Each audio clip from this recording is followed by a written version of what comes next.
Hi, guys. Chapter 9 Gobbled Up. On the day when all this was happening, no factories opened anywhere in the world. All offices and schools were closed. Nobody moved away from the television screens, not even for a couple of minutes to get a Coke or feed the baby. The tension was unbearable. Everybody heard the American president's invitation to the men from Mars to visit him in the White House. And they heard the weird rhyming reply, which sounded rather threatening. They also heard a piercing scream, which was Grandma Josephine. And a little later on, they heard someone shouting, "Scram! Scram! Scram!" Mr. Wonka. Nobody could make head or tail of the shouting. They took it to be some kind of Martian language. But when the 8 mysterious astronauts suddenly rushed back into their glass capsule and broke away from the space hotel, you could almost hear the great sigh of relief that rose up from the peoples of the earth. Telegrams and messages poured into the White House congratulating the president upon his brilliant handling of a frightening situation. The president himself remained calm and thoughtful. He sat at his desk, rolling a small piece of wet chewing gum between his finger and thumb. He was waiting for the moment when he could flick it at Miss Tibbs without her seeing him. He flicked it and Miss Tibbs missed her, but hit the chief of the Air Force right on the tip of his nose. "Do you think the men from Mars have accepted my invitation to the White House?" the president asked. "Of course they have," said the foreign secretary. "It was a brilliant speech, sir." "They're probably on their way down here right now," said Miss Tibbs. "Go and wash that nasty sticky chewing gum off your fingers quickly. They could be here any minute." "Let's have a song first," said the president. "Sing another one about me, Nanny, please." This is the nurse's song. I don't know how it's sung, but these are the words. "This mighty man of whom I sing, the greatest of them all, was once a teeny little thing, just 18 inches tall. I knew him as a tiny tot, I nursed him on my knee. I used to sit him on the pot and wait for him to wee. I always washed between his toes and cut his little nails. I brushed his hair and wiped his nose and weighed him on the scales. Through happy childhood days he strayed, as all nice children should. I smacked him when he disobeyed and stopped when he was good. It soon began to dawn on me he wasn't very bright, because when he was 23, he couldn't read or write. What shall we do?" his parents sobbed. "The boy has got the vapors. He couldn't even get a job delivering the papers." "Aha," I said, "this little clot could be a politician." "Nanny," he cried, "oh, Nanny, what a super proposition." "Okay," I said, "let's learn and note the art of politics. Let's teach you how to miss the boat and how to drop some bricks and how to win the people's vote and lots of other tricks. Let's learn to make a speech a day upon the TV screen in which you never say exactly what you mean. And most important, by the way, is not to let your teeth decay and keep your fingers clean.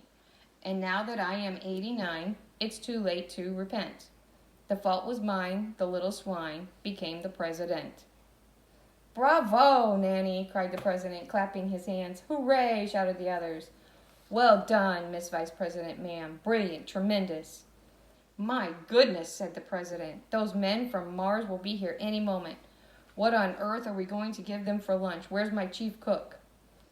The chief cook was a Frenchman.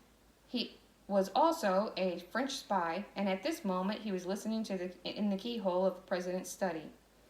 "Si, monsieur le président," he said, bursting in. "Chief cook," said the president, "what do men from Mars eat for lunch?" "Mars bars," said chief cook. "Baked or boiled?" asked the president. "Oh, baked, of course, monsieur le président. You will ruin a Mars bar by boiling." The voice of astronaut Shuckworth cut in over the loudspeaker of the president's study. "Request permission to link up and go aboard Space Hotel," he said. "Permission granted," said the president. "Go right ahead, Shuckworth. It's all clear now, thanks to me." And so the large transport capsule, piloted by Shuckworth, Shanks, and Showler, with all Their hotel managers and assistant managers, hall porters, pastry chefs, bellboys, waitresses, and chambermaids on board moved in smoothly and linked up with the giant space hotel. Uh-oh. Hey there, we've lost our television picture, called the president. I'm afraid the camera got smashed against the side of the space hotel, Mr. President. Shuckworth replied. The president said a very rude word into the microphone, and 10 million children across the nation began repeating it gleefully and got smacked by their parents. Ha ha ha. All astronauts and 150 hotel staff safely aboard Space Hotel, Shuckworth reported over the radio. We are now standing in the lobby. And what do you think of it all? Asked the president. He knew the whole world was listening in, and he wanted Shuckworth to say how wonderful it was. Shuckworth didn't let him down. Gee, Mr. President, it's just great. It's unbelievable. It's enormous, and so it's kind of hard to find words to describe it. It's so truly grand, especially the chandeliers and the carpets and all. I have the chief hotel manager, Mr. Walter W. Wall, beside me now. He would like the honor of a word with you, sir. Put him on, said the president. Mr. President, sir, this is Walter Wall. What a sumptuous hotel this is. The decorations are superb. Have you noticed that all the carpets are wall-to-wall, Mr. Walter Wall? Said the president. I have indeed, Mr. President. All the wallpaper is wall-to-wall too, Mr. Walter Wall. Yes, sir, Mr. President. Isn't that something? It's going to be a real pleasure running a beautiful hotel like this. Hey, what's going on over there? Something's coming out of the lifts. Help! Suddenly, the loudspeaker in the president's study gave out a series of the most ghastly screams and yells. Aye! Oh, ah! Ee! Help! Help! What on earth is going on? Said the president. Shuckworth, are you there? Shuckworth, Shanks, Showler, Mr. Walter Wall. Where are you all? What's happening? The screams continued. They were so loud the president had to put his fingers in his ears.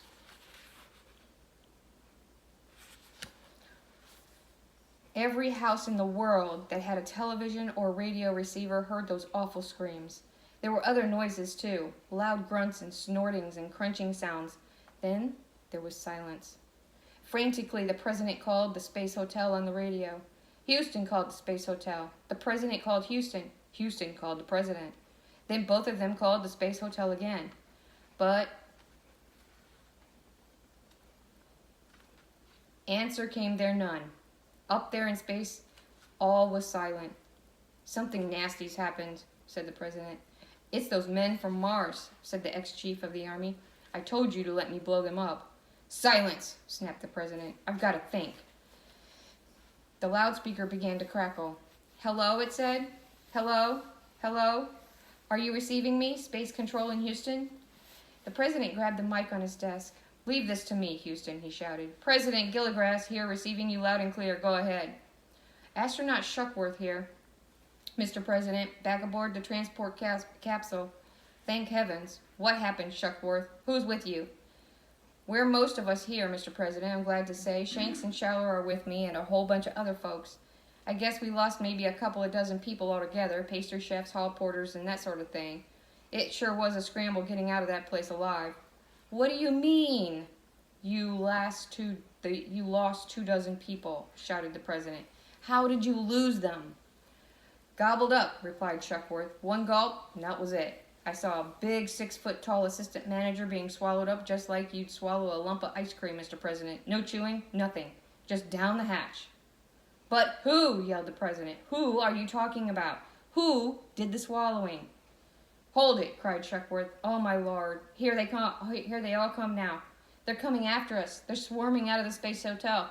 They're coming out in swarms. You'll have to excuse me a moment, Mr. President. No time to talk right now. Uh-oh. So, what happened? You guys write me out a little thing if you can about what happened. What do you think is going to happen next? Everybody on planet Earth is listening. Draw me a picture of what your favorite part was. These people are entering the hotel and they get attacked. What did they get attacked by? Let's see if you remember. We'll talk about this and much, much more at Zoom. And don't forget, wash your hands. I'll see you in a bit.